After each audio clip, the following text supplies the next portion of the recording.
Good morning, everybody, and welcome to our webinar today.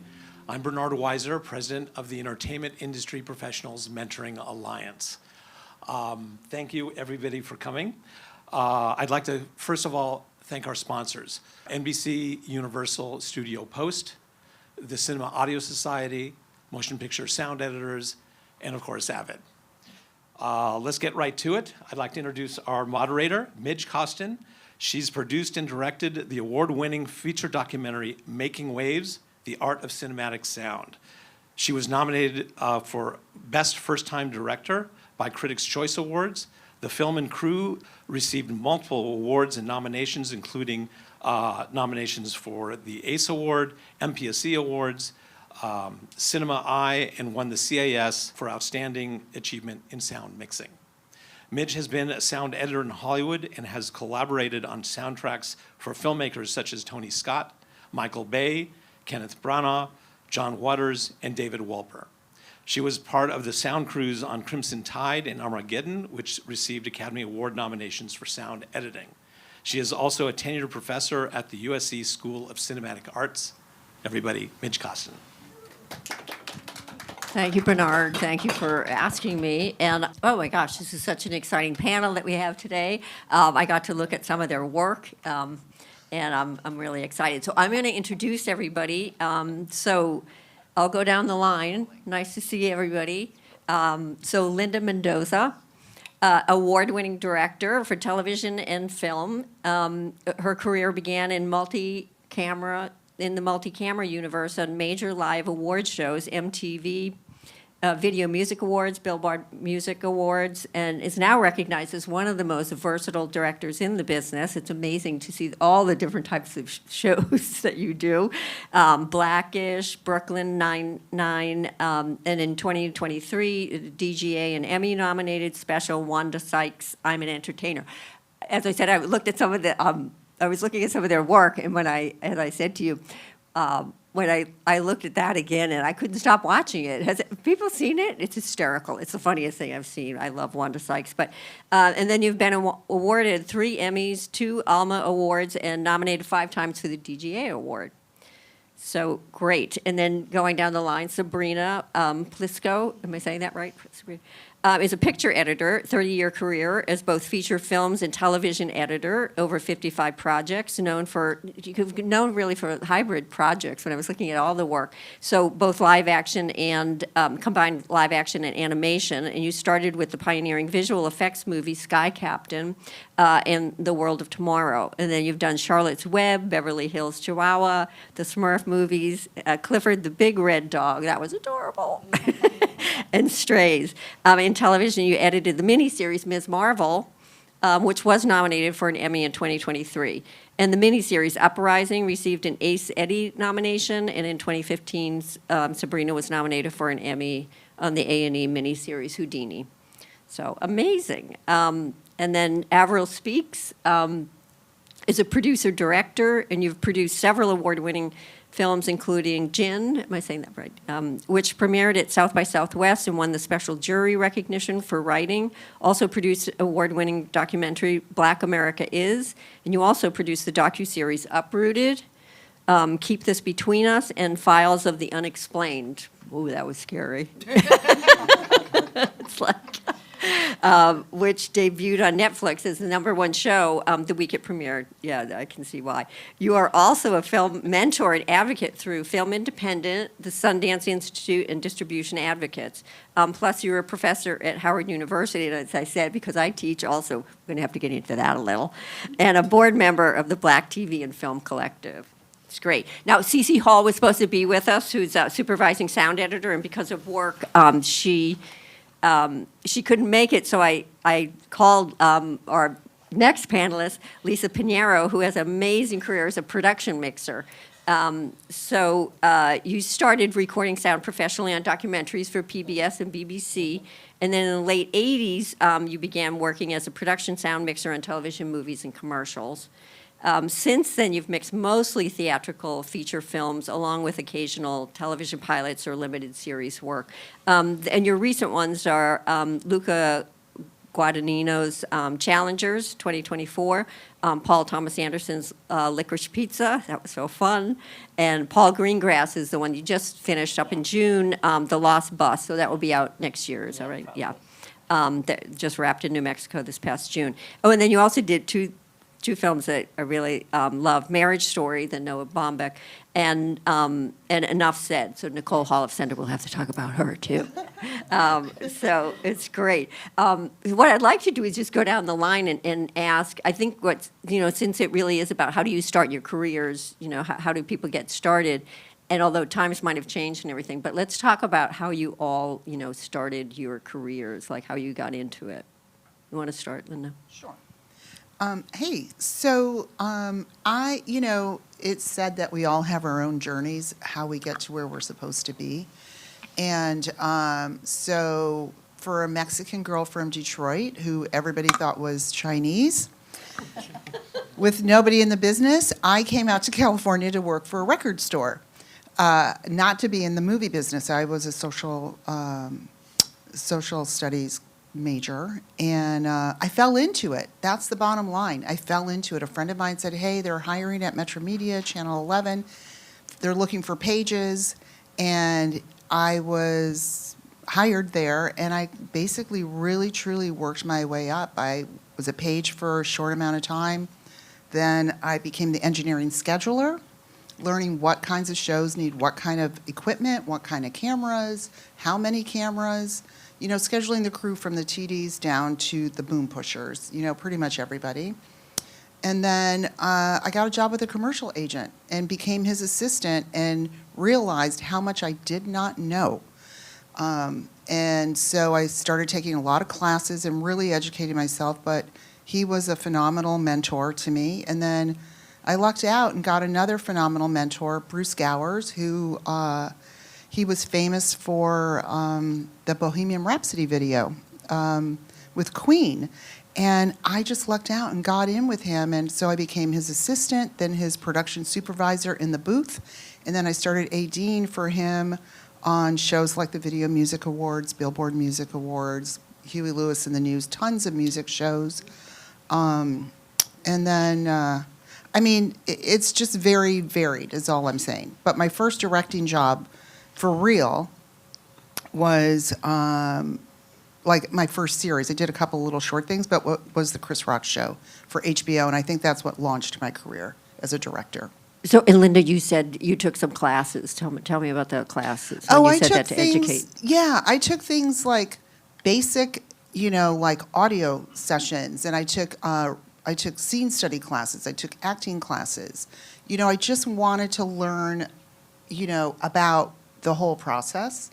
And, but I never got a degree in that or anything. I actually started working, and most of my education was on the floor or in the booth. I just want to say that one of the things we do at USC that I think is, gives them a good education is that they do everything. And once you do everything, do you feel this way? Once you do everything, you know the process, so you're better at whatever you end up doing. Yes. Right? That is so 100% true. Yeah. I did the Friday Night Lights at USC once. Oh, you did? I Oh, hosted, cool. yeah. Oh, that's great. Yeah. That's great. Sabrina. Tell us about The other thing you learn when you do a little bit of everything is you learn about the things you don't like to do and don't want to do, but you have an appreciation for what they take to be able to do those jobs. And it helps you communicate better wherever you end up, and it helps you communicate better with all the other departments when at least you've tried or dabbled in those things. So I think that's a valuable lesson, and I think it's great to try to get out there and do a little bit of a lot of different things just to learn that. My story, I at 8th grade, I think I was 12 years old, I decided I wanted to be behind the camera. I love to take pictures. I took a photography class, and I thought, this is what I want to do. And I fell in love with that, and I thought I was going to do that, and I continued with that thought all the way through college. I even almost went to Brooks Institute in Santa Barbara, where it's just a cinematography school, but I ended up going to a small school in Northern California, UC Santa Cruz, where the program for film was very, very tiny. It was within the theater arts program. But I got to do a little bit of everything, and I ended up shooting my little films and other people's films, and I also edited them. And my professor said, "Oh, you're actually pretty good at this." And I'm like, yeah, but I really want to be behind the camera. So I got out of school, and I still thought I was going to do that, but I did PA jobs, and then I started working on little Forest Service campfire movies, and I got to hang out the side of a helicopter and film in those days, and also edited those little movies. And so I was in the small indie world in Northern California for a bit, but I got on a couple of features that Francis Ford Coppola did through Commercial Pictures, little tiny movies, and I recorded sound. I didn't shoot those, but I recorded sound because they were small indie things. But I would also, in between takes, go run in and be cutting them in the trailer. So I moved to LA when I was about 28, and when I got to LA, I still thought, oh, I like to edit and I like to shoot. But when I got here, people would say, "Oh, what do you want to do?" And I said, "Oh, I can't decide. I want to shoot, I want to be an editor." And they told me right away I had to make a choice. So I was married, had a very young daughter at the time, and I thought, well, I like editing because you can make such a difference without the delays and frustrations of being on a set. If you're on a set, I think if you're one of 5 people, you are busy all the time, and I got frustrated not being busy and challenged all the time. So I thought I can make a bigger difference being in the cutting room, and so I chose the editing chair, and have been there now for many, many years. And what was your kind of breakthrough film, and how did you get? Did you start as assistant, apprentice? Well, because I was in Northern California and I was on a Commercial Pictures indie for Francis, I was in the middle of one of those when I made the move to LA. Just coincidentally, my husband at the time got transferred to LA. And so we, on that project, because Francis had this interest in technology, when we got to, I think we were on 3-perf. We shot 3-perf film, but we were transferring to video and cutting on video, which was very, cutting edge at the time. It was just transitioning from film cutting to video cutting, but it was old-fashioned, offline video cutting. But when we got to Southern California to set up post, they trained us on the montage editing system, which was one of the first nonlinear systems.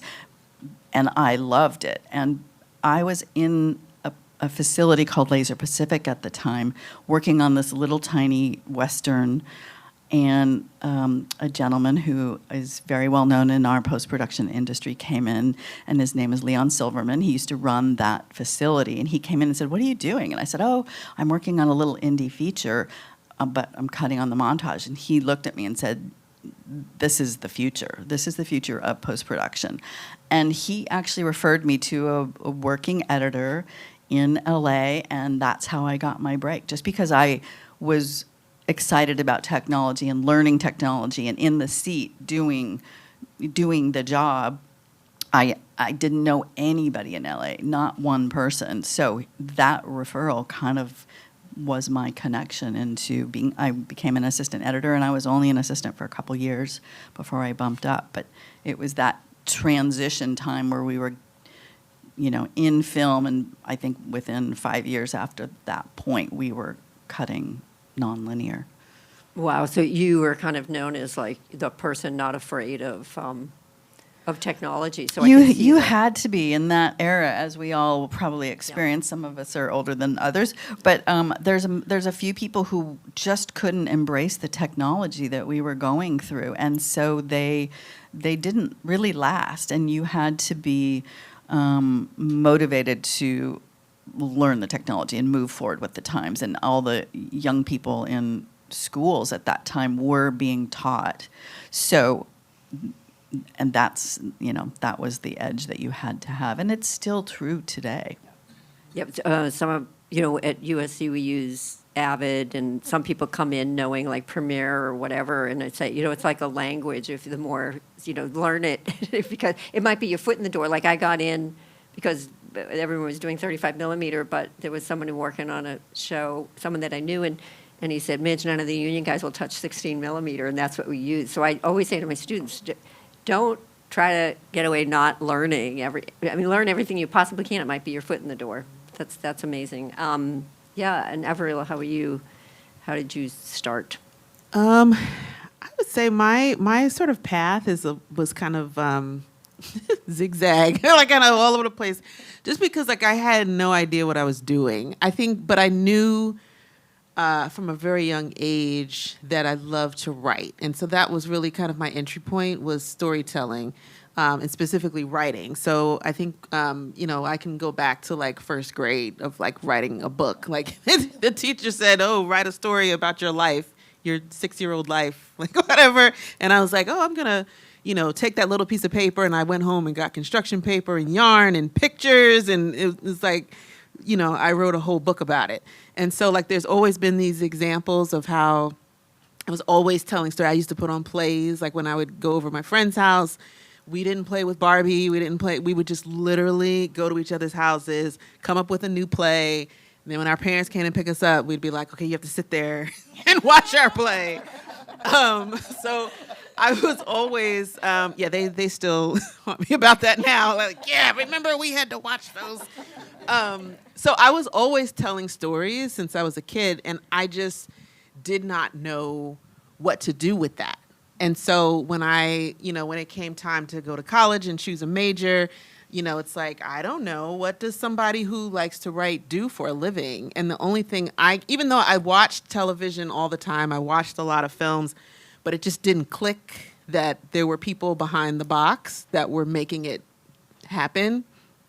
And so when I went to undergrad, I majored in journalism. And while I was in school, and then I worked for the newspaper, the campus paper, and was like, it's not the same. Like, it's not the same kind of writing. And I kind of went a couple of years kind of wandering through college going like, I don't know what to do. And I had a professor who said, or an advisor who said, well, have you ever thought about film? Because you like writing.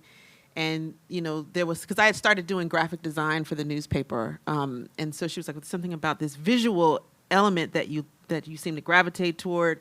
You like writing. You ever thought about putting those two together and thought about film? I had never considered it before. And I think that was my junior year of college, of undergrad.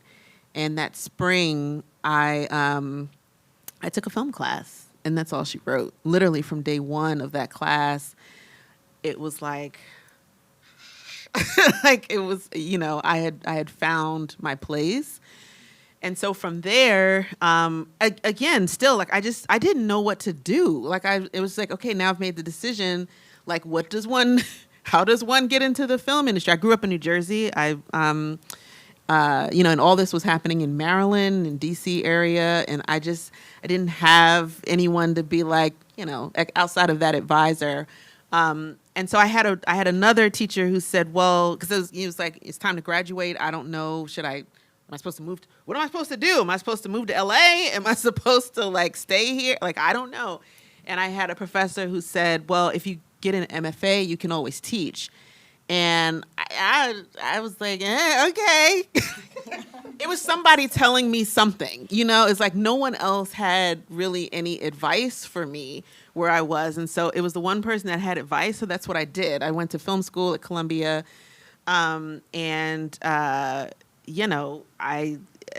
It's interesting you're talking about like technology. When I first started, we were cutting everything on film. Everything was film. And then when I got to Columbia, it was like, ooh, there's this new thing called SVHS.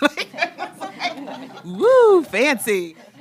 So, it was like I started directing, writing, editing. I was shooting. I was kind of one of those people that was like the what they call a multi-hyphenate at the time. And then, you fast forward, after I graduated, I ended up moving to Atlanta, and that's when I needed a job and I started teaching. I was also still editing, shooting, and doing all that stuff in the Atlanta area. And then, then I moved to Howard. I moved to DC and started teaching at Howard. And then fast forward, I moved here to LA. And I think once I got here to LA, I just kind of made the decision that, like, I'm getting older now and I don't want to do all of these things. But I also realized that, like, I'm not, all of those things aren't my passion. It's kind of like what you were saying. You kind of start realizing the things that you don't really want to do and you start kind of narrowing it down. So when I moved to LA, I took editor off of also because the technology had changed so much with, there was 4K, people were shooting on DSLRs. It was just very different.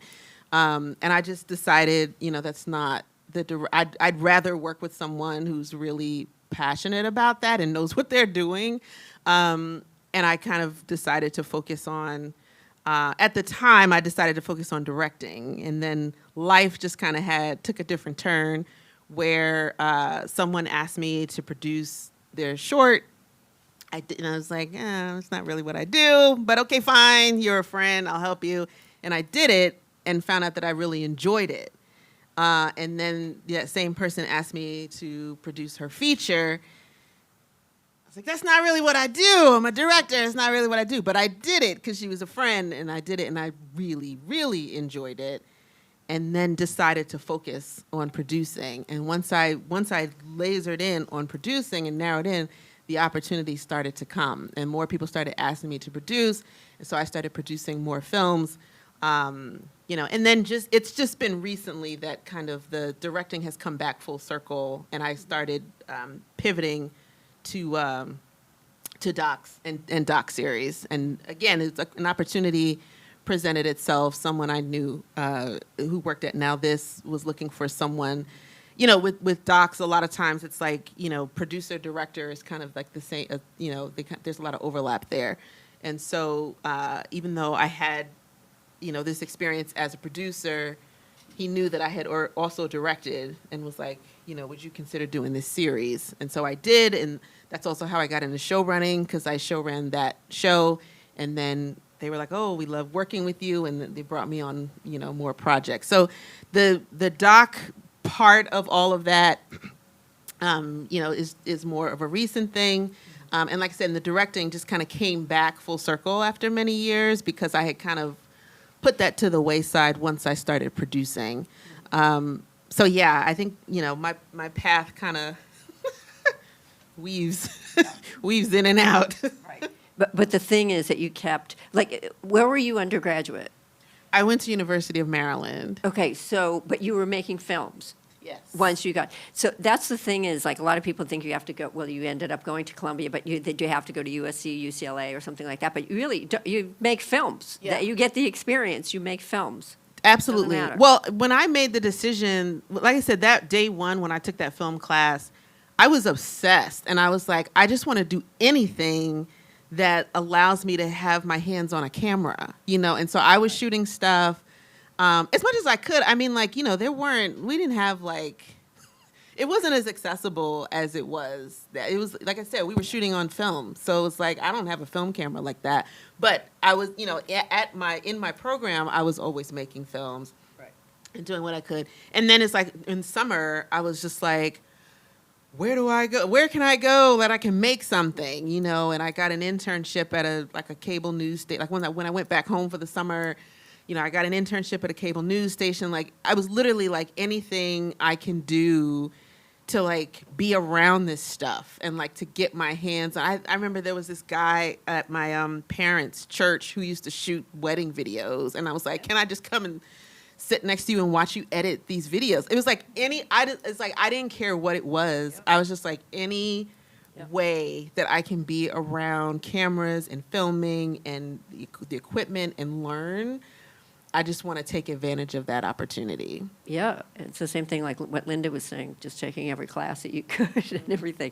That's great. And also we can come back and talk about this, but doing shorts, and I'm sure you got in film festivals and that kind of thing helped too. Yeah. Definitely. Yeah. Definitely. So that's great. So Lisa, tell us how you got to start. So Lisa's well, all of you, it's amazing. We're going to talk about being women and what the challenges might have been, but particularly just knowing the sound world production, recording is, Yeah, unusual it's- for a woman. It's yeah, it was kind of unusual because and I had I knew right from the very early on that I had as a child I was either going to be a veterinarian because I had a horse and we had lots of animals and we lived out in the country, or I wanted to do something. I wanted to record sound, and the reason.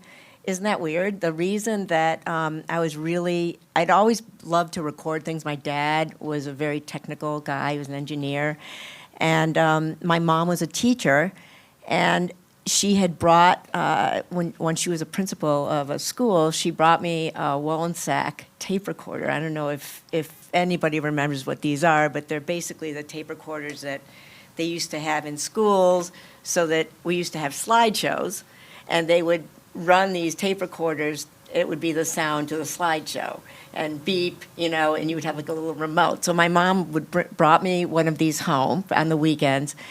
And my dad got me a little editing block, and I used to edit these little sound things, music, people talking, interview my friends, just goofing around with it. And I was just a real tech nerd. So I loved doing this, and I even had little cards that we called my company Pseudo Studios. So I had, from a really early age, I had the horror side, and I had the tech side and the sound side, and I love music and stuff. So anyway, as I got older and I got boyfriends, and I didn't spend as much time with my horse and stuff, we ended up, selling my horse, and I started working at a radio station.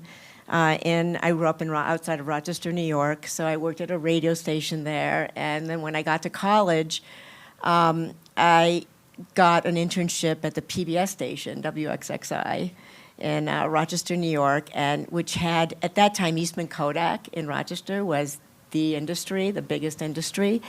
And WXXI had huge sponsorship from Eastman Kodak, so it had several large stages. It had lots of editorial. It hosted New York's Arts Council's directors, So there was a lot of people there working, and I started as a PA, and eventually just because I like sound, got kind of sent off on the sound jobs, on the documentary jobs and stuff, because most of the production assistants wanted to be camera operators,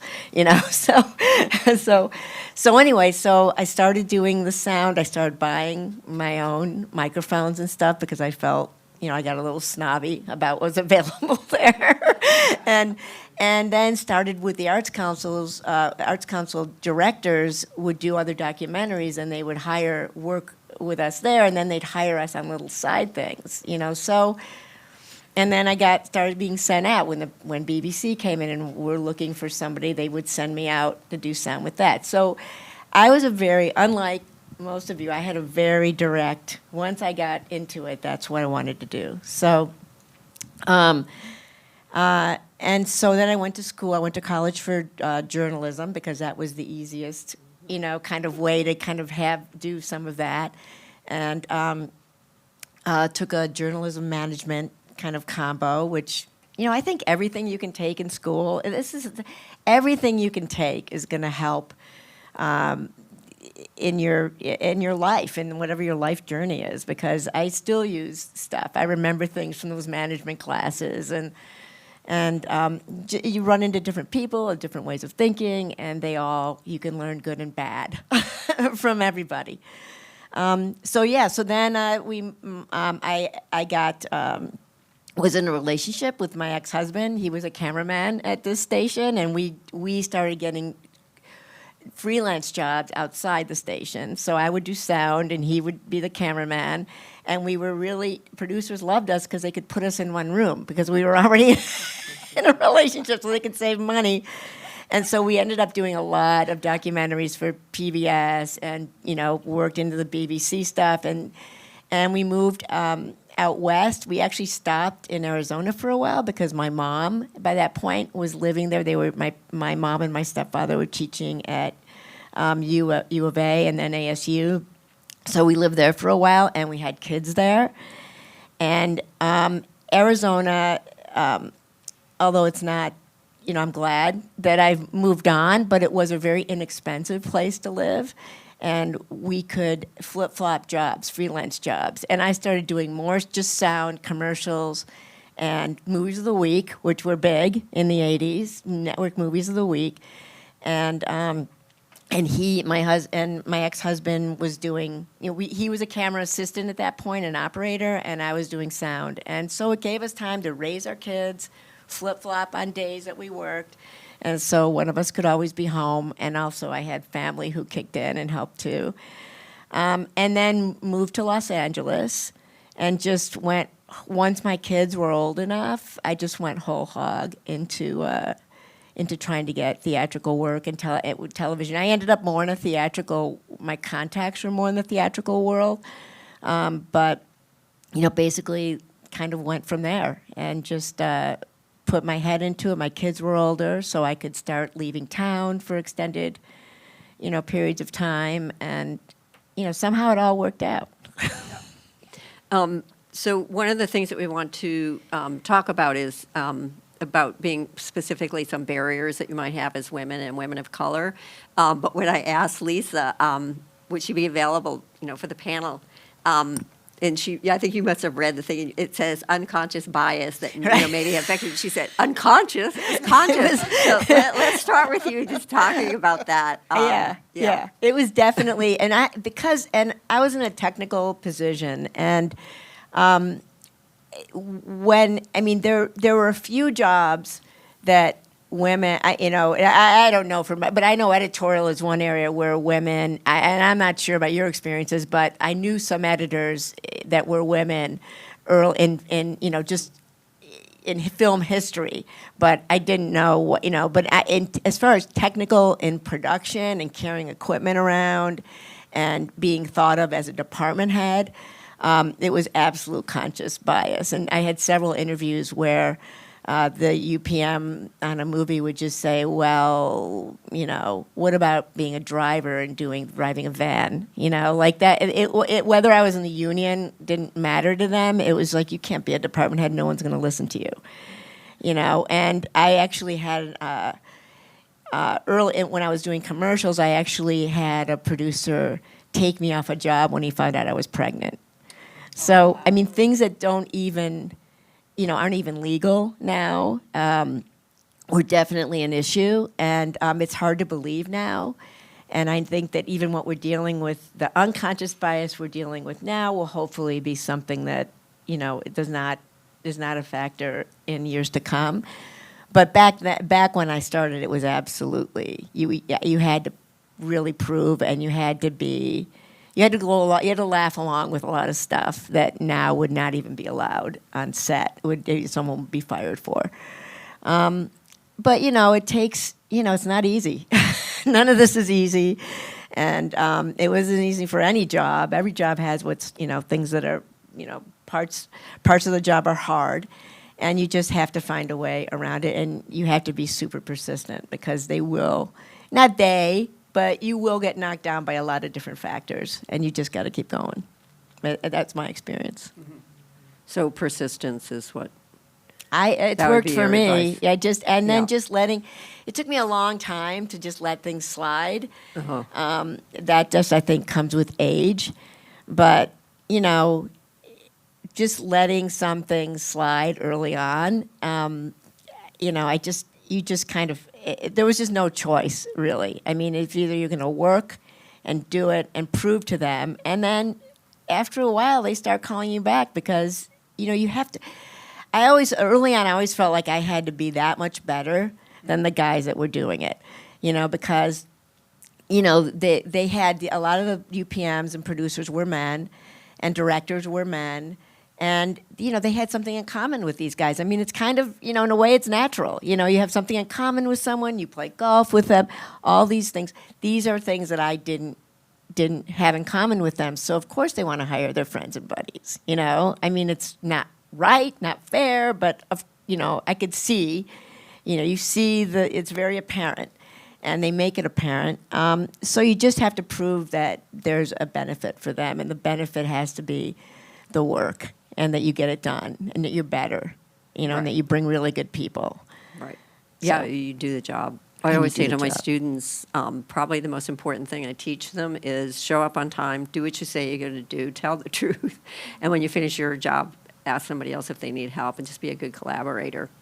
Linda, what would you say, like the barriers are just going through? You're not going to go down the line. Well, I think I would say, okay, sure, we'll come back. I really want to start. It's on you. It gives you time. Always a director. Sorry. I would say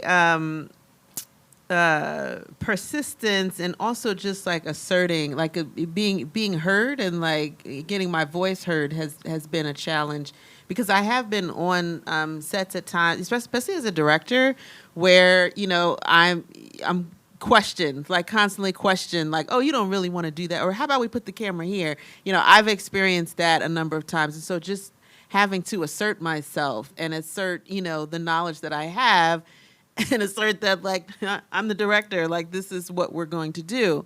And I also think on as a producer, it comes through, that conscious bias comes in the, a lot of times I'm one of a few women producers. A lot of times when I'm in the room with other producers, when I'm on panels, a lot of them are men. I think that there's more women producers, now or what have you, but more than likely, if you have a gathering of producers, it's like a room full of men. At the same time, it's also an issue as well from my perspective of when I'm pitching, when I'm trying, a lot of times, the executives that are in the room are also men. And so when I'm, often the stories that I work on tend to be, female characters, female-led, or, those type of stories. Those are just the stories that I like, and the stories that I gravitate toward. And so when you're trying to pitch these stories to a group of men, and they're like, I don't get it. This medium it's subjective. Do you know what I'm saying? And so, like, the people who are green lighting what goes on the air or what goes on the screen, oftentimes, if they aren't open enough to understand what your point of view is and, what standpoint you're coming from, it could definitely be a barrier to whether or not that film gets made. So I've definitely seen that in that scenario, in just like sitting across the table from people, from men, or, and also being a Black woman producer as well is kind of like that other, barrier as well. So that bias is definitely felt in that regard. And do you feel comfortable saying to them, well, maybe it's like the audience might appreciate it. It's just I noticed it's all men here or whatever. I mean, are you willing to, or do you do that? Is that helpful? Does it? Yeah, I mean, I've done that. Sometimes I do feel comfortable doing that. I don't know that it's that helpful with getting a project greenlit. You know what I mean, or with accomplishing the goal. But hopefully it opens some eyes. Do you know what I'm saying? And maybe for the next project, maybe for the next person coming in, it helps people think about it a little bit more. But yeah, it's never happened that I've said something like that and they go, you know what? You're right. So, I know. But it just kills me because I think about that a lot. Is like, something comes up like Frozen and makes all kinds of money and then they go right back to just doing, 18 to 25-year-old boys, I mean, it just kills me. But, yeah. Sabrina, what's your experience as far as being a woman? Similar. I've something you said resonated with me about how you have to have confidence, you have to have self-preservation instincts in this industry. But early on, I felt like as a woman, I had to work twice as hard as any of my male counterparts just to prove I could do the same job. And it was always frustrating, but you can't say it out loud. You just have to do it. Our industry is very stereotypical, and we all get put in boxes for things. I couldn't, I did television movies for years in the 90s, and that was great for me because my daughter was young at that point. But I couldn't break into the feature world, and I thought, what is this boys club that is so hard to break into? And it really is. And then I finally was able to do it, but I couldn't get an action movie. I'm like, why is it only men are cutting action movies? It's very stereotypical, you know. And then I actually made a cold call and had a meeting with Marvel, and I ended up getting the movie Doctor Strange. So it can be done. You just have to be persistent. And I did that based on a cold call. But I also had been doing many visual effects movies at that point, and I had the confidence. So it's the confidence and, you know, the drive. But the other thing that we do have to be careful of as women, we can't be so loud and boisterous and voice our opinions all the time. We have to learn how to listen because, again, in this industry, I find if women are too vocal, we get to be known as bitchy. Whereas if a male person were to be as vocal, they're like, oh, they're self-confident and, you know, highly motivated. But we don't have that same stereotype with us. We have to really ride the line and be careful, I feel like, and be respectful. And I think that's another part of our job. We can be confident but be respectful, and I think that goes a long way. Yeah, double standard. That's wild that we still have to do that these days. I'd love to know what you said on that cold call. I'd love to be in that. I literally wrote an email to the head of post of Marvel, and I said, I want to introduce myself. I've done many visual effects movies at this point, and I started off with Sky Captain, which was, 10 years earlier at that point, and I said I just feel like I would fit in your family. And literally, I'm not kidding, 3 minutes later, my phone rang. Wow, that's I mean, great. it took many interviews after that, but I got a meeting right away. Yeah. So nice and confident. Yeah, but and Marvel has this thing where they're always reaching out and seeking people and trying to find people for their material because it is such a high end, visual effects world. So you just, I just happen to fit. It's also a targeted call, like, you know what I mean? Like Very you gotta specific. yeah. And very think that helps. genuine. I knew who I was talking to, and it was one of the times that it worked. Yeah, that's great. Linda, what's your? Well, first of all, I want to say everything that they said is so right on in terms of just really protecting yourself and what you think and what you know that you want to do. And look, Sabrina's right. We have to be collaborative. We have to be very kind and lead with joy. And women have different things put on us. We have to go in and we have to be, yes, we need to know what we want, but we also need to, like they said, we have to do it in such a way that we don't come off as brash or bossy because, look, I've worked with a lot of directors that have been horrible, like to me as an AD, to the PAs and all of that, and you just have to buck up, and does take some time to let it roll off your shoulders because you're second guessing yourself now. Oh wait, did I mess that up? You know what I'm saying? And that's what they do. They put these seeds of doubt, and then that's when you start to second guess yourself and lose your confidence. But I do believe that, I think it was Lisa who said, but with age, you get to be able to be more confident because you've done more now. I will say I've definitely had a lot of those kind of encounters with different types of producers or studio heads or whatever. But because I've always done comedy, I think that really, really helped me because I, grew up in the comedy business, basically. Once I got into, Bruce and I started working together, Bruce Gowers, we started doing a lot of comedy shows, a lot of stand-up shows. And so I became the go-to girl for HBO for a lot of their one-hour comedy specials. A lot of them were filmed, and so I would have to coordinate 35 millimeter, 16 millimeter, camera rolls to not lose a close up at the same time, and blah blah blah. But I do want to say, and I know that's kind of off topic, but I do want to also say that there are those out there, while rare, that I personally have been really, really blessed with. Because when I think about the different steps of my career that I have taken, I mean, it was Bruce Gowers, a very British man. God loved him, God rest his soul. But yeah, he was a little misogynist. I asked him that once. He's like, well, I'm British, aren't I? It's like, okay, cool. But he didn't mind me asking. I was just like, I was young and naive, honestly. And, but I think about like Chris Rock giving me my chance on the Chris Rock show. I think about Forrest Whitaker giving me my chance on Chasing Poppy. I think about these men that have really, Kyle Bowser, who introduced me to Bernie Mac, and Bernie Mac, who went to the network. Like, this is what happened.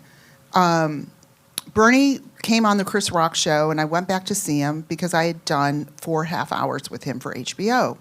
And we were, hugging, saying hello, da-da-da. He's like, if I get this show, you're going to get it. He goes, you're going to come with me. It's like, oh, my God, I would love that.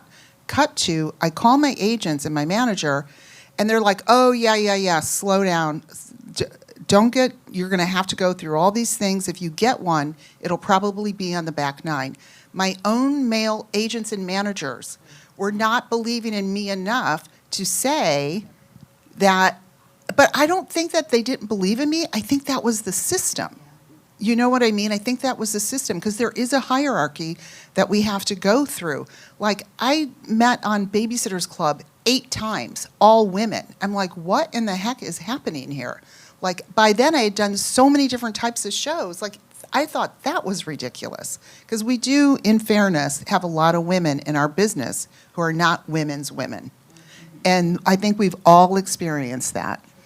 And so, I've had really terrible experiences, but I've had so many other good ones. And now that I am so much older and so much more seasoned as a director, I just kind of stand up for myself, even like in a little, because you have to know what you need and why you need it. And you just, like Sabrina said, you just discuss it, collaborate, and they'll say, yeah, I don't need that. Chris Rock said once, I hate to say it, but she's right. And that is the honest to God truth, man. I kid you guys not. Because, they're males. I mean, I don't mean that in a bad way, but because I'm married to one, but, it's just, we just got to keep the fight on and keep our grace. I would say that's the most important thing. Keep our own personal grace, because that's what gets you ahead. And, there was many times when I was starting, like, I didn't get it because they wanted all guys and all their friends. And, patience. I think it was Averill who said patience. Like, you just have to have that patience and believe in yourself. And, like, what about Bob? Baby steps to success. Wow, fantastic. And I can tell a CC Hall story, actually, who tells an amazing story. I won't go into the details, but she's on a mixed stage. I hated being on the mixed stage as a sound editor because it was always men who were mixing. And somebody inevitably was getting a divorce because they spend so many hours right on the mix stage. And they'd always be like trashing women. And not only am I a woman, but I'm a lesbian, and it was like, shit, I'm not saying anything.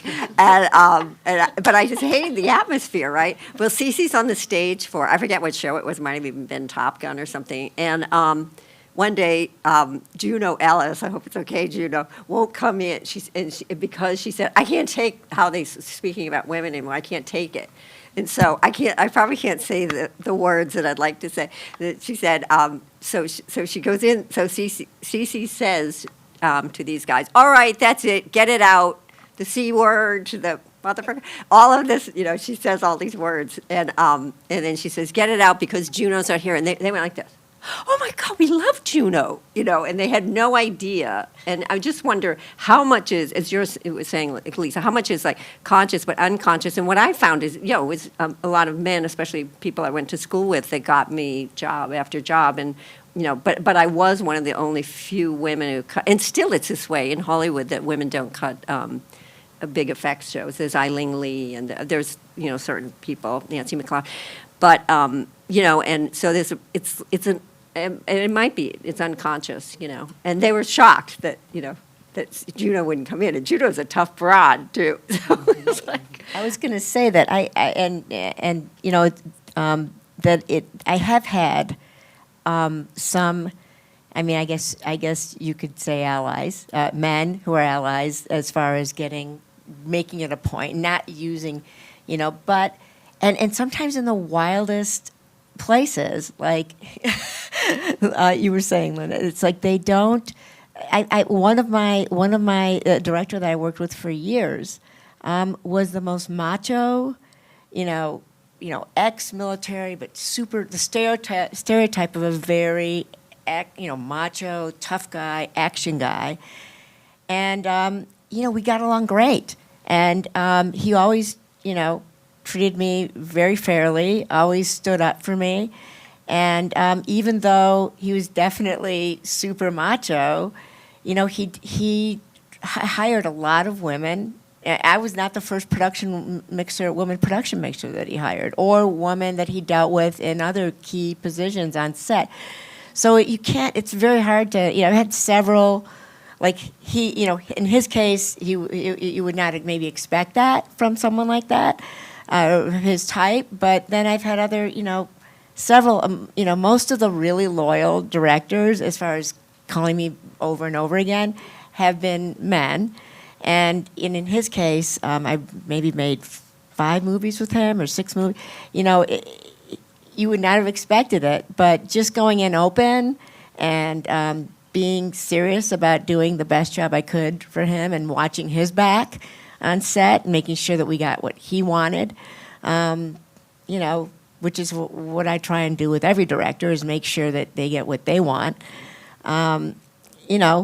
We had a great relationship. So it's hard. You can't, you can't pigeonhole people. You can't assume it's not all this or all that. But there definitely is, as far as women, I'm sure people of color. It's just, if you can be put out in a crowd, you're always going to, be from my group, from the group I'm used to hanging out with, or not from the group I'm used to be hanging out with. And that's a battle, and I think it's much better than it was, but, Yeah, I agree. There's no hard and fast rule about, okay, all men are bad and all women are good. That's just not the case.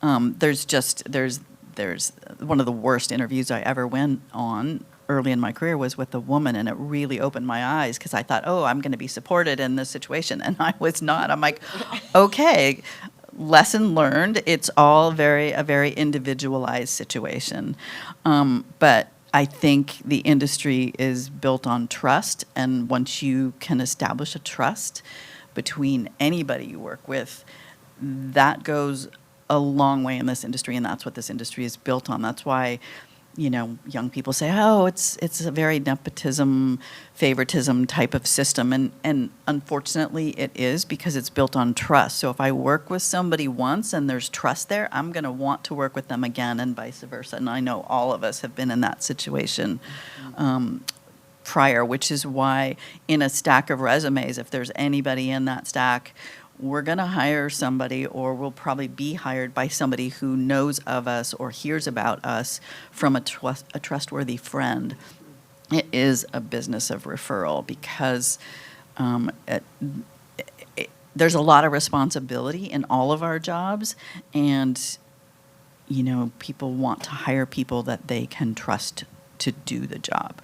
So that's unfortunately the nature of it. It's not unfortunately, it is the nature of it, and it's probably a good thing. And how do you feel?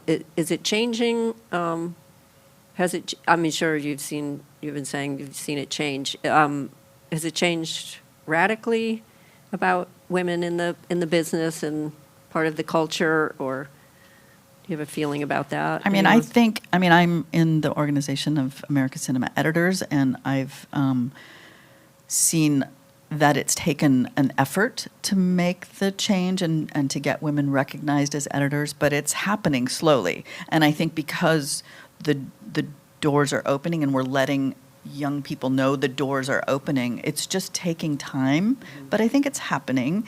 And I don't go on set very often, but just to see more and more women on set is probably great. One of my early movies I did is a movie called Fried Green Tomatoes, and I was in Atlanta, that movie. and Mary Ellis was the sound recordist on set, and I'm like, oh my gosh, there are women that do these high tech jobs, and I was so impressed. And but that was a long time ago, not very common, but it is becoming more and more common. It's just taking time, but I think by allowing the younger generation to know the opportunities are there, we're paving the way to make it happen.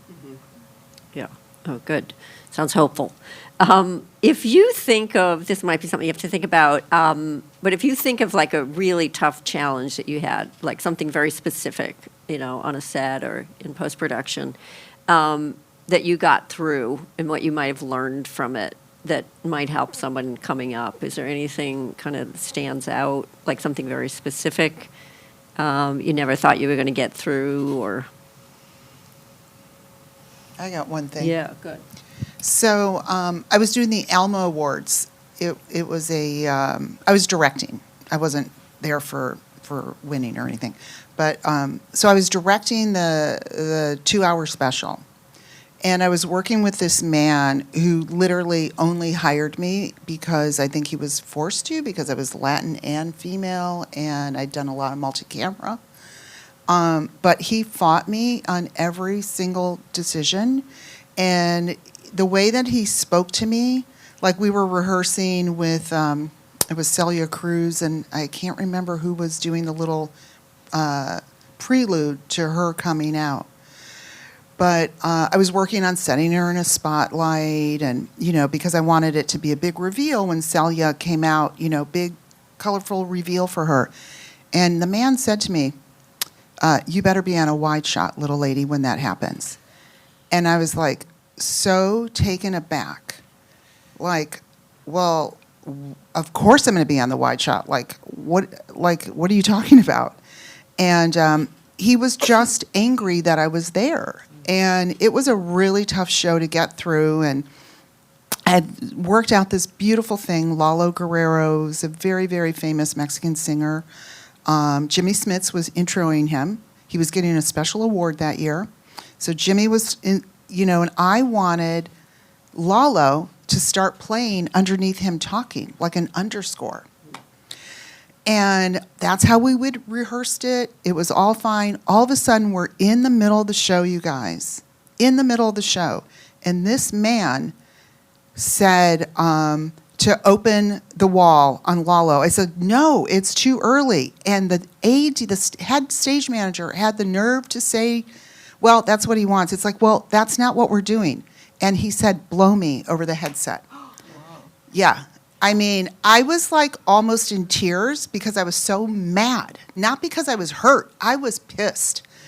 And let me tell you, when that thing opened on Lalo, that poor little man was frozen. He stopped playing. He was so, wait, that's not the cue. It was really the most horrible experience for me, for that man who was like 90 years old. It was just really sad. And had we had HR departments back then, you can bet I would have been there. But, this is what we put up with. And so, as you can tell, because I'm getting excited about it, I still have PST, whatever the heck that's called. Because it was so awful. But I got through it, and I cut a beautiful show, and then he went in and cut the heck out of it, chopped stuff. It looked awful when it aired. He totally overrid everything that I did. But and he really didn't have the right to do that, I don't think. But, I just was like, I really don't care that much at this point. I hate you, and I hope I never see you again. That is something that we can do, is put people on the life is too short list, and Yes. don't cross their paths again. And hopefully you don't have to, but yeah, that is a choice we can make as well. I had a saying, I'll never work for this person again. If I could afford to not work for that person again, it would. Anything else stand out? Avril, do you have any? What immediately came to my mind was the first feature that I directed, and I was like fresh out of film school, and it was a disaster. It was so awful because I met this guy who was like, oh, I'm making this film and I want you to direct it, and he just made a lot of promises that didn't pan out, and it was a literal disaster. Like, we got there and we didn't have any of the location.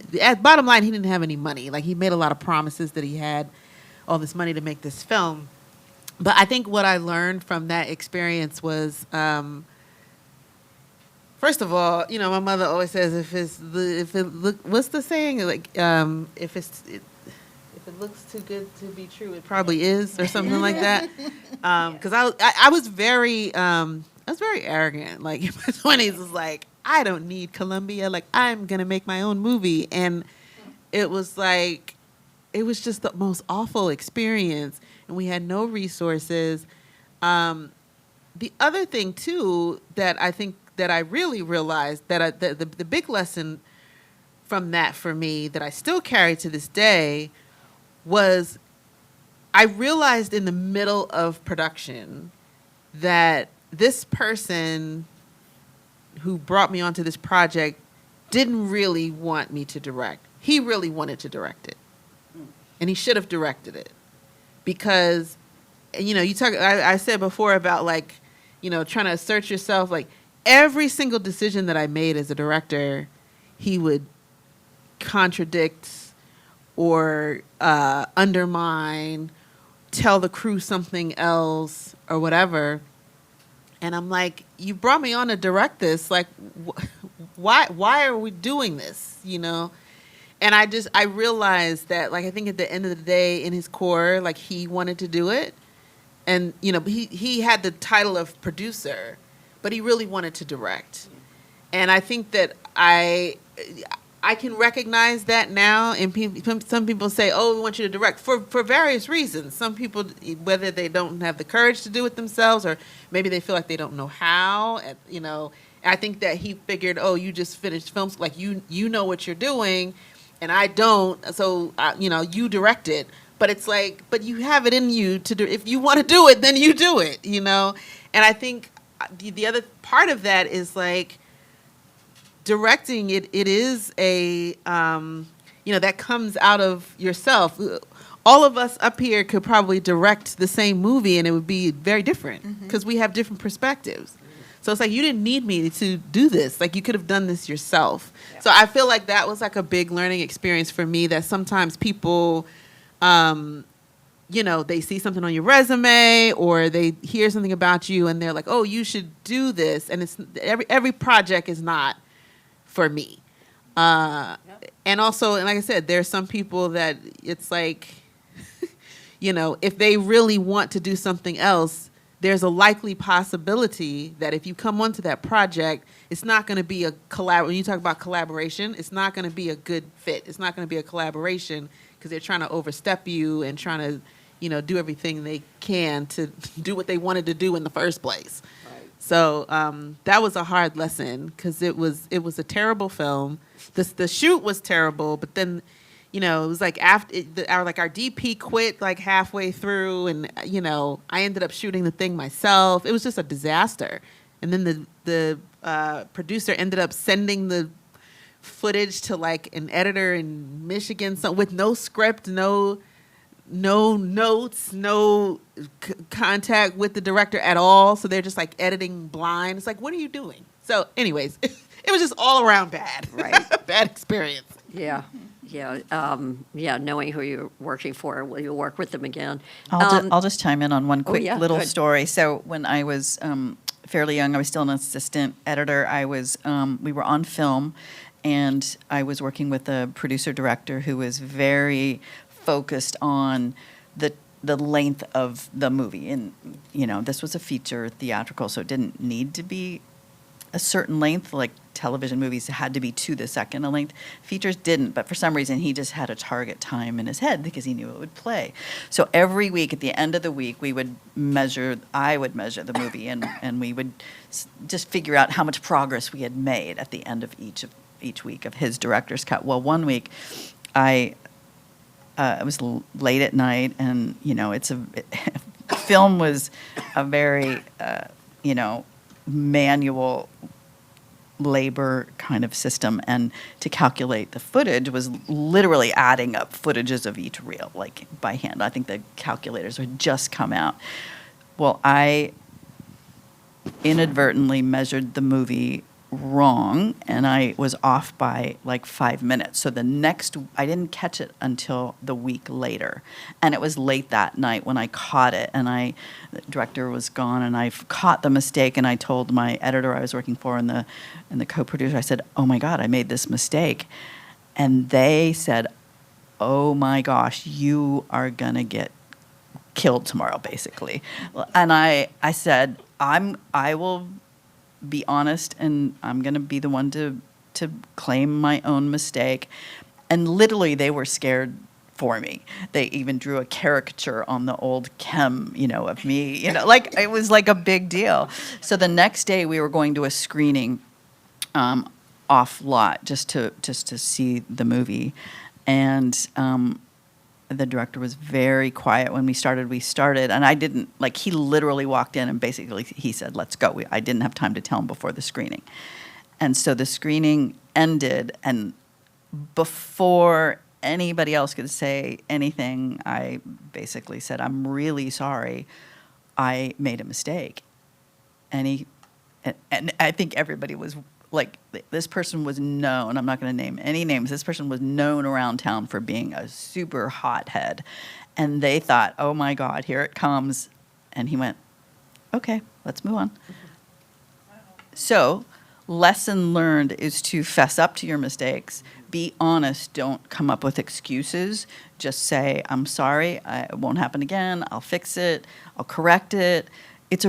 We all make mistakes in this industry, that we're all moving so fast, it happens. But you have to be honest and not point fingers, not blame. It's just, there's no place, because there's no reward for that at all.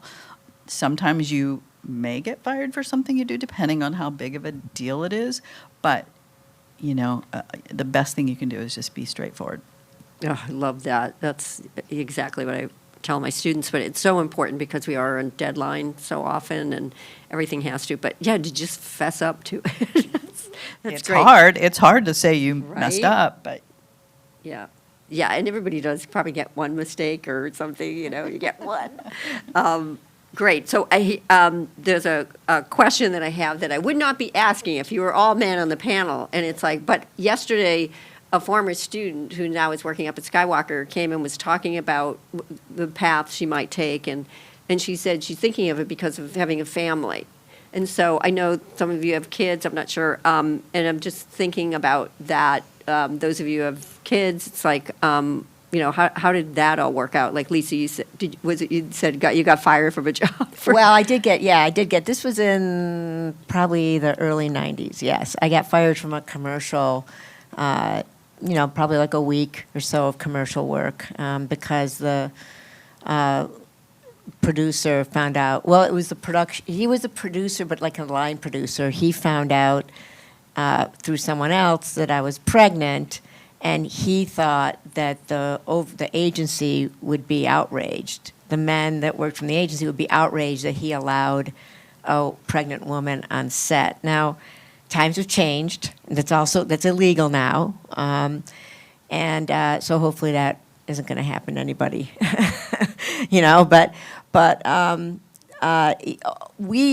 it's definitely a consideration. It was a consideration for me, my ex-husband and I. We both wanted to, we could work it out because he was like I said, we'd worked in documentaries together. He was a cameraman when he got into doing commercials and feature work. He was a camera assistant and an operator. So we kind of flip-flopped, and he wanted to be as home with the kids as much as I did, and we valued each other being home with the kids. So we flip-flopped work, and I would, sometimes we'd both get called to be on a job, but he would, we'd just figure, well, who can, whose turn is it, whatever, and who wants to stay home. And we were able to work it out. I also had my sister who was raising 2 kids, and that's why I say family can really help out, as most of us know. And my sister wasn't working outside the home, and she would sometimes come with her kids, so the cousins could all be together. And we would, if we both wanted to take a job, we could sometimes call her and say, "Hey, we'll pay you to come up." And so it was good for her. It was great for all the kids to be together, and it was something we always had to think about. It was more stress, for sure. And it certainly, I had to hold off on doing he was doing long form work well before I was, because I just wasn't willing to leave for any length of time, so I didn't really start doing, even, movies of the week used to be 18 to 20 days, and I didn't really start doing those till the kids were, out of the home, at least in later in elementary school, and I didn't do longer movies than that until my kids were in upper middle school and high school. But so it did take I have friends who were the same age, and they have 10 more years of credits than I have. And when the kids were in high school and going to college, I had to explain that void that I have in my resume to producers, and most of them know the reality, especially, most of them knew the reality of it, but I definitely probably lost some jobs for not having the depth there. But I don't care, because for me it was more important. I wanted those early days with my kids, and but people have different ways of dealing with it. But it definitely is a factor, for sure. I have to say, it's the hardest thing to juggle, the work-life balance in this industry. It is really, really difficult, so you have to choose wisely. I had my daughter early, which kind of worked out for me, because I was doing television early in my career once I got to LA, and that way I didn't have to travel. And now in post-production, there's so much more work-from-home opportunity, and I know that's a really helpful thing for a lot of young people who are starting a family and having a family. So that's opened up a little more stability for those that choose that. But it's really difficult. I know a lot of people end up taking time off just because it's important to choose to have a family, and it can be done. You just can't stay out of the industry too long, because you do get forgotten quite quickly. But it is the hardest choice we have to make, unfortunately. But it can be done. And like you said, if you have family around, you build your own support network, whether it's a live-in nanny or a situation where you can just hire help as needed. But you just make it work, and it can be done. But it is hard. Yeah. Linda.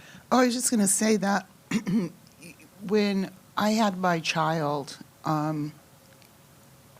it was really I was getting my first big job, and so my husband, said, "Let's just go." It was the Chris Rock show, and he's like, "Let's just go and we'll work it out." He ended up staying home the entire time my kid was in school, because my career was kind of taking off, and I really needed to be able to be mobile. But I will say that is one of my regrets in my life, is that I was so worried about providing for my family that I feel like I lost out on a little bit of time with my son. You know what I mean? Because like Sabrina said, it's a tough balance. And, I remember going home one night, and he used to love to watch the George Lopez show on TV Land. And I'm always like looking at my shots for the next day and reading my scenes, and and I'm typing. He's like, no, I need your arm here right now. And he put it around his shoulder. And it was just a life lesson, like, yes, you got to stop. Like, go and just be with the kid. Like, I was so, like, singularly focused. And I do have a little bit of guilt over that, but I will say he's a great kid, and we have a beautiful relationship. And I think he's a great kid because my husband's a really awesome human and really taught that boy how to be kind, to be good to women, and but that is, is the one side for me, just a little bit. But here we are. Yeah, it's too bad. Like, I had a partner who worked at Patagonia, and they provided, on-site, care, childcare and stuff. And what makes it easier, they could have lunch together and do things, and you could take breaks. And it's just so bad in this country that we don't, in a lot of countries where you don't have, you're not thinking about that. But what about, one of the things I think about with my students is, and a lot of the faculty who are older and have worked in the industry, but, it's always like, 24/7, you got to be available, thank God for unions and all of that. But the students now are in this thing, like, they don't put up with things. And, I used to say, like, you'll never work in this town. But what do you say about that, the kind of the work-life balance? I really feel like they might make it healthier, hopefully, but I'm also thinking, shit, I hope they get their jobs and keep them. Thoughts on that? I can say that I think it would be wonderful if they could actually figure out, if this next generation, or could figure out how to do that. I'm in a union, and I get, we get supported, very well. And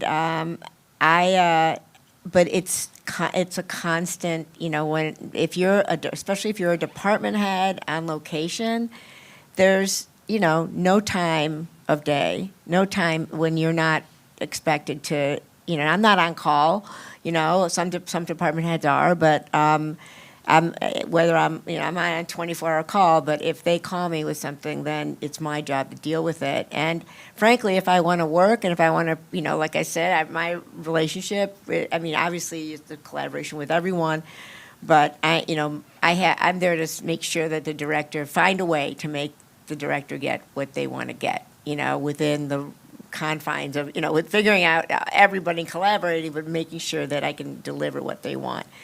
And it's you basically are forced to do it because that's how fast things change on a movie set. We set up for one thing, and the director shows up, and it's going to be something wholly different, and we have to be ready to shoot in 20 minutes because of this change, which is massive. So it's adapting is like all of it. And so. And adapting with a smile on your face, to get it done, and finding a way. So. I don't know how it can be done, but I'm optimistic. I think it's way healthier to work, to have a good balance. But I don't. I would say to anybody getting in this business that if you're freelance, you have to learn to live below your means. You have to learn to make do. That when you're making money, you're putting money away.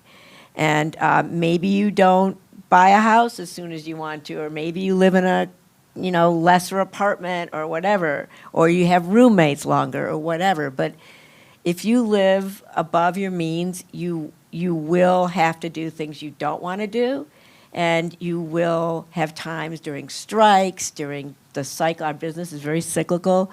You will have times of just absolute, catastrophe in your life. And if you don't put money away and leave it there for an emergency fund, and I'm talking like I try and keep a year and, put away a year of expenses, at least put away, you'll have, it'll kill you.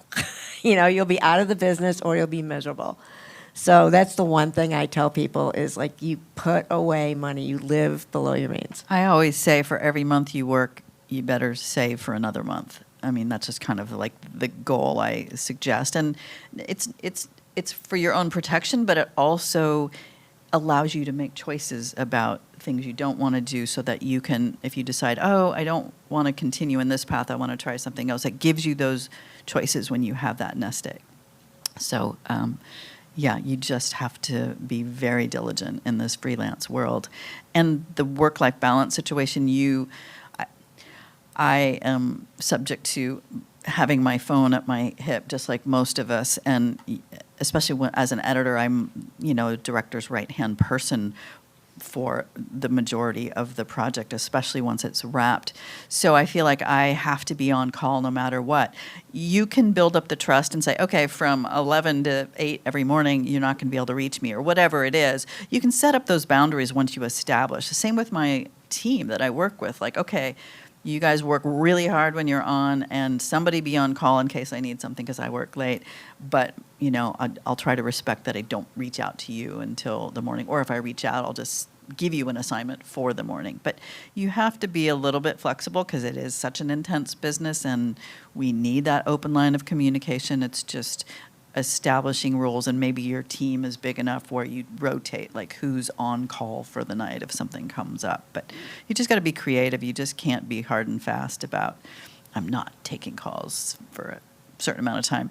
I do have some editing friends who are well enough established in their career where they say, I just won't work a Sunday. It doesn't happen very often, and there's only a handful of top-notch people that can say that. But they've earned it at this point in their life. So I guess that's the goal, to get to that place where you can set boundaries. Yeah. Avril, what would you say? It's interesting. I'm kind of, I'm not on the fence about work-life balance, but I am on, because we need work-life balance, but I am on the fence about like how to handle that, as you say, because, I look at, so for example, with Files of the Unexplained, our production company was Vox Media, and they kind of have a culture where it's like at 6 p.m. it's pencils down, like no matter what. And if you can send an email if you want to, nobody's answering that until tomorrow morning. And I had to, I respected that a lot. But I didn't realize, then I started to realize, like, this is very, because I think I started thinking like, oh, well, maybe the industry has changed. Like, this is nice. Like, okay. But it's very rare. That's very rare.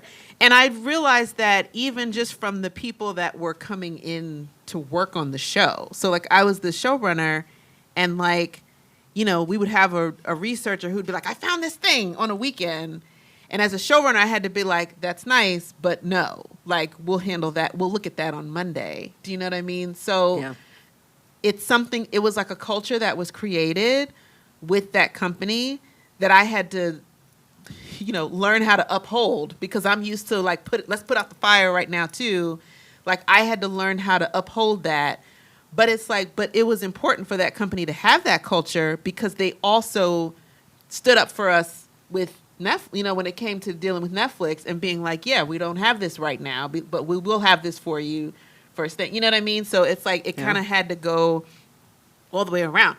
Now, that being said, as a producer on my own projects, I have come across like, people who are like, I remember I was on one project where, again, it was like our archival person, or it was someone in that department that was like, I have to take time off because I need to, I don't know, they went on a vacation. They like went on vacation in the middle of the thing. And I'm like, no, this is not the time for work-life balance. No. And so and then I had to like literally sit with myself and be like, okay, what is happening right now? But it was, that's why I say I'm on the fence, because like, there are those moments where it's like, we need to do this and like, we need to get this done now. And I'm conflicted because I want you to have your rest and I want you to have your things, but we need it now. Yeah. We need this document right now to turn in. Right. So I don't know what to do with that. I'm still very much The producer showrunner, we get it. Yeah, yes. I have one thing to say about the life balance. Get into episodic multicam television. That is the only job in our business that allows you to have a decent work-life balance. Would you guys agree with that? The multicam world? I've heard of it, but I haven't. Of course, you're in features where there is no stop. There is no end to your work. Yeah. So, but I just want to say that out loud. That multicams are definitely the place to have a work-life balance. Interesting. So we're going to, before we go to questions, I think, Alex, do we have some questions? Good, okay. So we're going to go to some questions. Is there anything else that you would say, a lot of you put it in this last question that we talked about, but is there anything that you would say giving advice to women coming in the industry or someone just starting out? Just be persistent, be patient, be kind, constantly learn and teach yourself new things. And also do things outside of the industry. Go to theater, read books, jog and run. I mean, exercise is so important. I always think, somebody told me, and I've just lived by this mantra because I am a exercise fanatic, or I used to be. But, working on a project is like running a marathon. So you have to prepare for the marathon, both mentally and physically. And a lot of our jobs, at least for post, is sitting at a computer these days. So I think getting physical exercise, going out and taking a walk and having a mental just break is so important. So just think about that too. It's not all about the work, and just a 10-minute power walk in the middle of the day can help. But just be prepared to run the marathon. This industry is a lifelong marathon. Great. I would piggyback off of that and say, have something that's outside of film, like a hobby or something, because this work is so demanding, and it's easy to get in a space where this is all I know and this is all I do, and just recently I started playing the drums recently, and it's been like such a I'm terrible. You get your frustrations out. I get all my frustrations out. Therapeutic, yeah. It's like, got those notes. Okay. But yeah, I've realized just anything that's like you said. I whether cook it's and I exercise, travel. Yeah, exactly. Like something that's outside of work. The other thing that I would say is be open. My piece of advice would just be open. I think some of a lot of the successes that I've had were from trying something or doing something, whether it's like an area of the industry or a position that I wasn't necessarily expecting. The show running came about, like I was producing films. I was perfectly happy doing that. And then, I was open to that opportunity and opened up a whole different aspect of producing that I hadn't necessarily, it wasn't on my lists before that.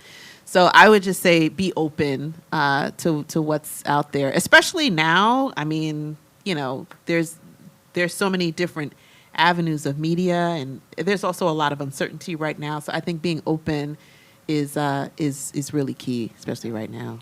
It's great. I was just going to add, and this kind of dovetails in with the save, live below your means as a freelance person, and is that when you're not working, you should have the other interests. You should not be sitting home worrying about not working, because I can, all through my whole life, there's been periods where, the directors I work with are doing other projects, or they're shooting in England, or they're doing this, or there's a lot of reasons why you may not be working. And the first impulse is to think, what did I do wrong? Why am I not getting called right now? I mean, our industry is undergoing a huge change right now. So if you only have, this is like your life, and if you sit around worrying about why you're not working, you're wasting a lot of time. So allot yourself some time every day to see what's going on, make some calls, and then by all means, get other interests, do other things, pursue other hobbies and get involved in them, because you can learn stuff from those that may actually spark something else that's an opportunity. So the saddest people I know are people that just, when they're not working, are just miserable because they're not working. And they shouldn't be in this industry, and they shouldn't be freelance, because it's just building your own hell. So make sure that when you're not working, you're finding good stuff to do, interesting things to do, and you're not just focused on, why am I not working? Because it's you don't know. Nobody knows. Yeah, and to also use that time to find your other creative outlets, like Avril, like at 6, writing, do those types of things. Make your own little shorts, if for nothing else, just to keep you busy and keep you creative and keep you moving. And, you don't know what those shorts are going to do. I had my prop master on Grownish wrote a little short about a woman, Darcene's Day it's called. He did it on his own. Grownish wrapped in January of this year. He finished the film. It has been in 50 film festivals already. And he's winning awards, she's winning awards, jury awards. And it's a 4 or 5 minute film, but this is really those are the kinds of things that you take to the bank. When I say take to the bank, I mean you take it to the heads. Like Fede Alvarez, one example, he did he just did the new Alien, right? But he started, I think he was in Bolivia maybe, and he and his friend used to just do little videos. And he put one up one night, and literally he said the next day it had gone viral. And he said a week later he was getting a call from Hollywood. And he's like, what? Cut to, he did Don't Breathe, which was a huge hit. I didn't see it because I don't like scary movies. But, he had a failure, and he talked about that, about that failure, but he came right back. And, it's do your thing, man. Do your thing, because nobody can do you. Only you can do you. That's great. All right, some really fabulous advice. I saw that there was a question that someone asked online. Did you ever turn down a job because of the content?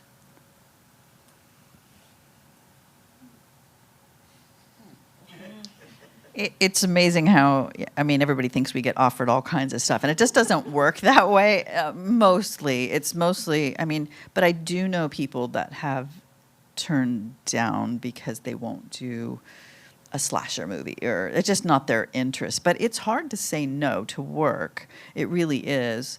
But again, if you have a nest egg, you should be able to say no if you really don't feel like it. And there are people who are, faith-based and just feel like there's certain things that aren't right for them, but that's why you need to have your nest egg, so you can say no. But it's not very often that we get multiple offers at the same time. This industry, it is a matter of timing and luck and all those things, that the way our career falls, and it is a lot of serendipitous situations that make our careers. Mm-hmm. Yeah. Anyone in the room have a question? No. So you know what I'd love to do is just find out, when you were saying these stand-up shows and live shows that you do, just how do you even start? How are you even approaching that, Linda? I know maybe because I'm familiar more with feature films, but what's the responsibility of a director on these and how would you say that somebody gets into something like that, like these live, the live work that you do? I would say that most people, because there's so many different, there's a TD who's switching all the cameras, and video DIT who's, monitoring the cameras and make sure they match. And, it's such a different world than a single camera or even a multi-camera comedy. So I think most people start, if you want to be an operator, they're usually coming from sports or something like that, or their utility, and they work their way up. Or for me, I was a booth PA. I took time code and, and I marked what, what camera was covering what, and then I would go to post with that. And then I became the AD, where you're calling, everything that's happening on the show, like literally every cue, every curtain rise, every graphic, every music cue for the walk-ons, all of that. And I think that's, I don't know, I think I might have gotten off a little bit, sorry, but it is, in that live world, there is a way to get into it, and it's not, because you have to learn how to do that. That is not something that you've done a film in college and you did something after, and you know exactly what that is. This is a whole, because every single show you do is different. The Alma Awards was different than Wanda Sykes, I'm an Entertainer. It's different than, shooting a music show like Green Day at Woodstock. But I think that the key really is you think about it like a theater. You think about it because it's proscenium, right? So it's a theater. You're shooting a theater show. So like it's really about, where are your wide shots? Where are the beauty shots? Where are the connective shots with the audience to the performers? Where are the performers' close-ups? Is there a slash camera? Do you need a reverse to tie them into the audience to see that the audience is enjoying it? There's so many different things. It's like really kind of hard to say ever so quickly, but it is its own different animal. And as I got older, I realized that was not the animal that I wanted to be in. I really I just wanted to do more. Like I got an opportunity on Rosie O'Donnell, and it's like, after the third, that's a job I turned down twice, actually, because I did not want to do a morning talk show. I wanted to do more creative stuff. And so when they came back a third time, I thought, okay, this is God telling me I have to go to New York. So I took the job, totally miserable, but I met my husband at the age of 39 on a blind date. So that's why I had to go there. But, it's just such a different animal, but it's fun. It's live. I did SNL in the booth for a year, and let me tell you, my heart was jumping. You talk about timing, girlfriend. 11:58:55. If you're not cutting out to the locals, like if you didn't get through credits, we are in deep doo-doo. So you're back timing from the minute you go on the air, and you're like adding band shots or cutting band shots, and somebody screwed up, and all of a sudden we dropped a minute, and you're adding like a, oh gosh, what was it? Deep Thoughts. It was Deep Thoughts. It's like those kinds of things are really harrowing. I mean, when you walk out of there, you're like in a daze because you've been looking at monitors and time code things for 90 minutes, and you're like, what happened?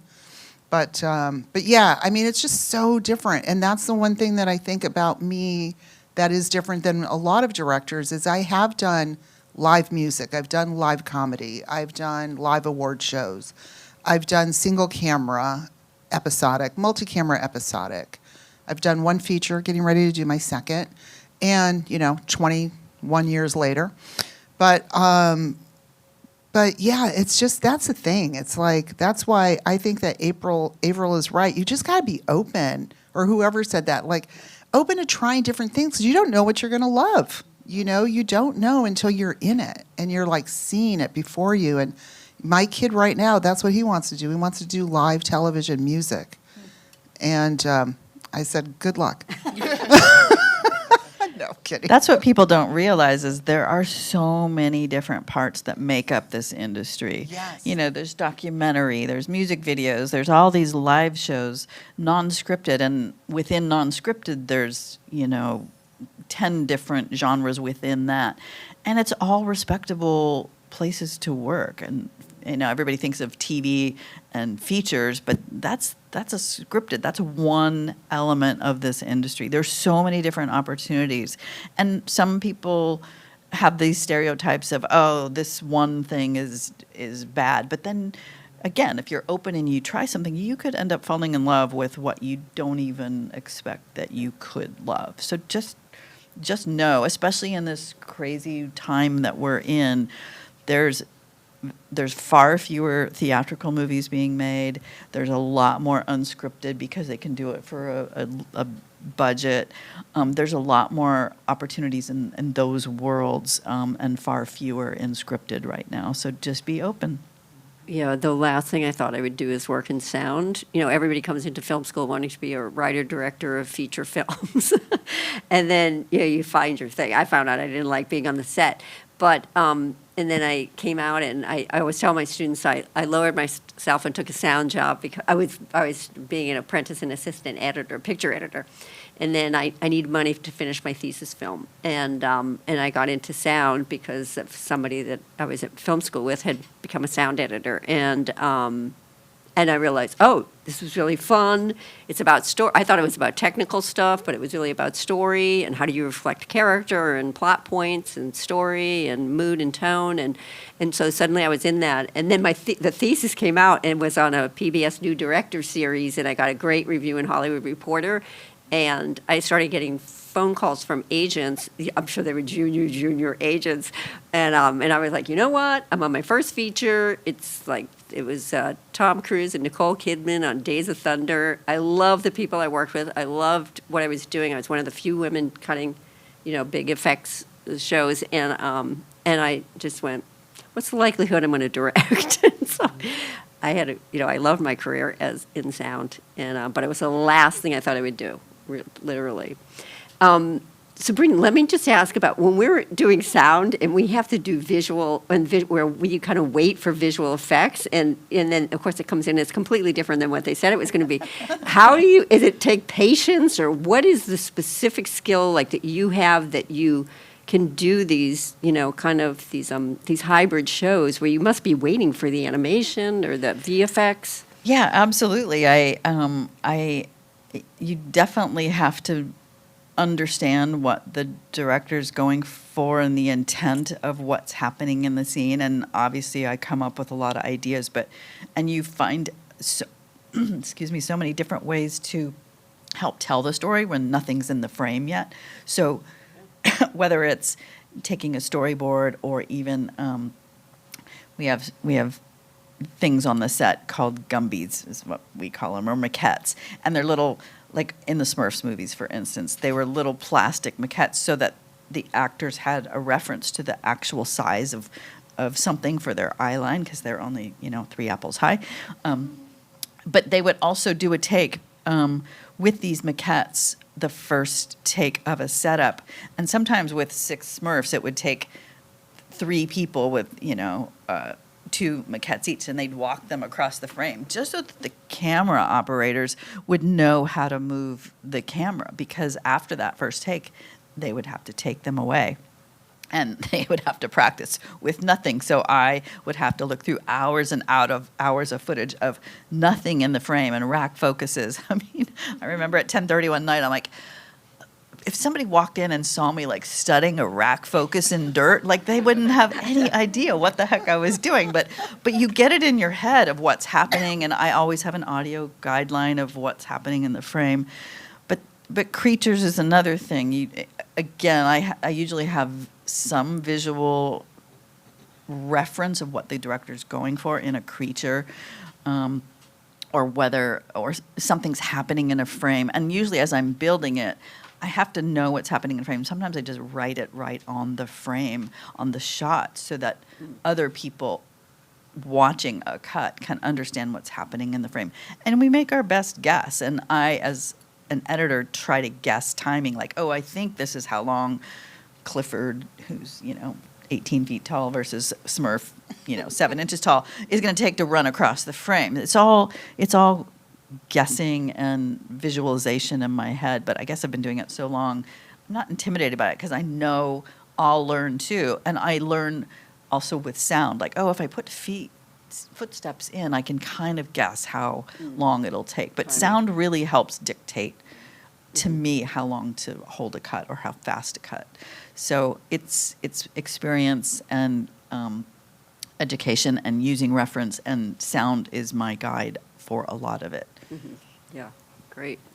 And Avril, we talked before. I saw that you taught at at Howard, and was just wondering, have you worked with any of your students, or have any, what kind of advice would you give them while you're there, or, Well, I'm trying to think. Did I work? Yeah, I mean, I used to try to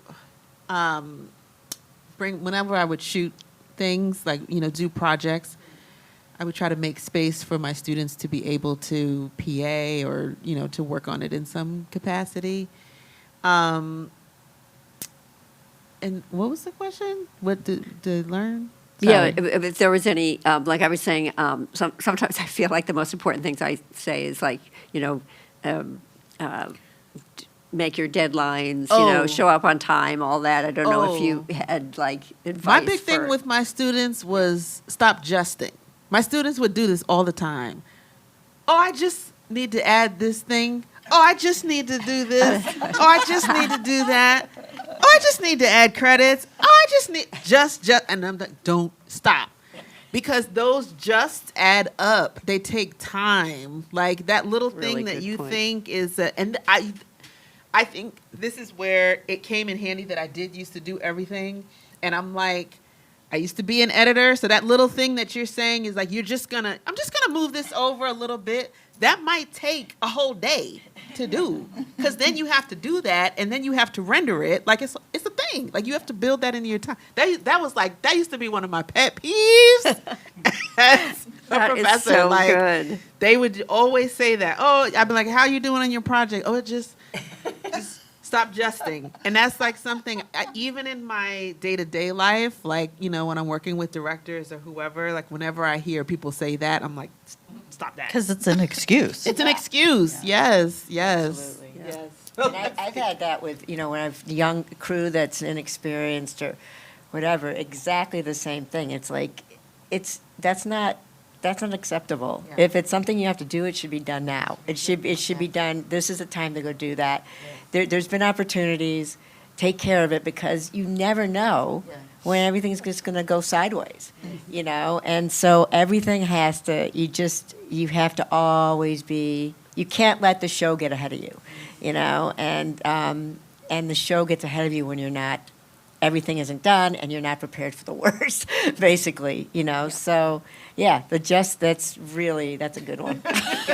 Or it's like there are no excuses. Like, it's like there's no excuse of like being late because of traffic in LA. What? You have to anticipate those Yeah, things. There everybody's are no dealing with it, excuses. right? Right? And then I just have to say, Lisa, because of being in sound too, how are things as far as, does it get any better as far as like directors or producers or caring about sound and realizing it's the performance? You know what I mean? I have to say I've been really lucky, because most of the directors that I work with repeatedly do really care about performance. And we all know that with technology we have today, everything can be replaced if it has to be. But the directors I work with that lately, and that, well, even in the last several years, I've been super lucky in that they really care about performance, even knowing that if they have to replace something or change a line, or, I've worked on a lot of action movies. You're going to have to replace. There's stuff you can't hear these people over. All the lights that are spinning above you and doing this, and the effects and the blow. You're just not going to hear them, but they have something there that they can use. The best directors, that the ones that I really, I feel like really care about this, make a huge effort to either get wild lines right away, so the actors are still in costume, still in character. We even had I did a World War II movie more than 10 years ago now, where the director, our editor was Dodie Dorn. I don't know you guys, but Dodie is big. I've done several movies with her, and she just said, look, this is a war movie, and we went to our director and just said, look, let's get an ADR set up. Right out on set, and we got a big 5-ton truck. We had the whole thing soundproofed, and we got an ADR recordist and a setup inside this truck, and would just take it out, so somewhere out near these sets, and they just march everyone in right afterwards and just do the lines, because we just had, there's stuff going off and all this engine noise from all these different vehicles, and so that kind of thing always makes me so happy when you get that kind of commitment. You don't always get it, but even just doing the wide line right after makes a huge difference for editorial, and also getting the, just, you can see the directors that care about, they see themselves all the way through the project, and they make an effort to get, the editorial calls they want. Can you give us some temp lines? Can you do this? And kind of gently prodding our ADs, because we're all at the mercy of how much time we have every day. And getting that stuff, makes me happy, makes editorial happy. I'm happy when they're happy. And then director at the end, I always thank you for getting all this stuff. Thank you for making sure it got.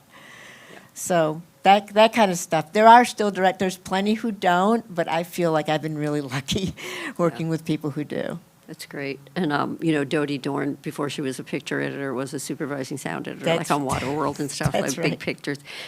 There's a last question, I think but I feel like we've been talking about the whole time, but it does say, what is the future outlook for young women coming into the entertainment industry at this time?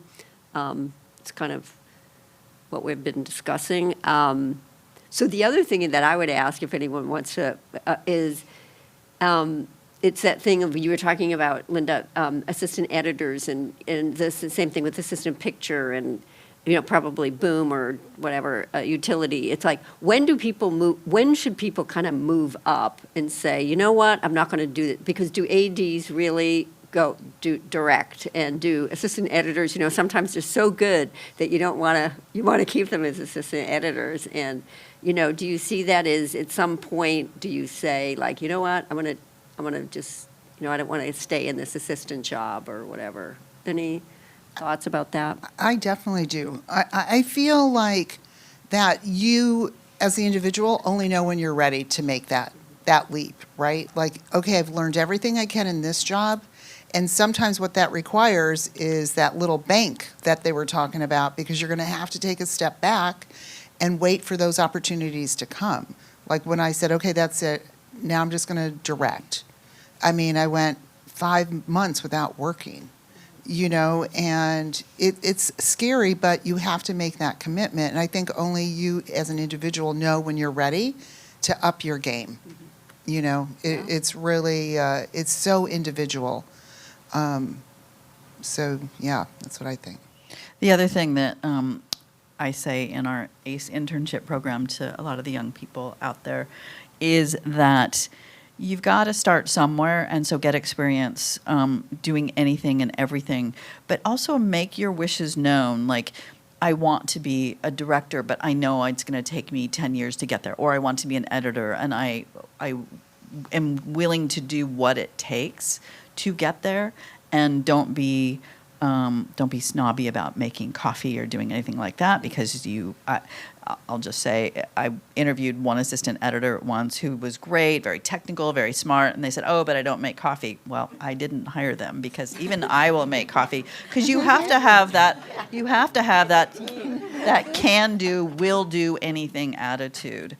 But I say, start by doing anything and everything, but make your wishes known to those around you. Like, oh, my ultimate goal is this, but I want to absorb everything in the place that I've been given the opportunity to work now. So just be appreciative of what you've been given now. Do the best job that you can be in the job that you're in, but make your wishes known, and that way people will help you. It's amazing how people will be willing to help you if you don't constantly express how you want their job. That doesn't go over very well. So just be the best you can be, and but yeah, share your goals with people, and you'll get there. Yeah. I do think it's a great time for women, though.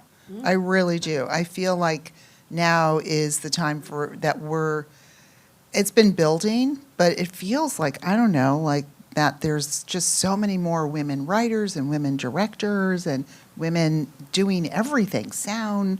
I feel like you guys are pioneers, right? But I think that now it's become easier for them, and especially the kids coming out of school because they have all that great equipment and they're like a step ahead.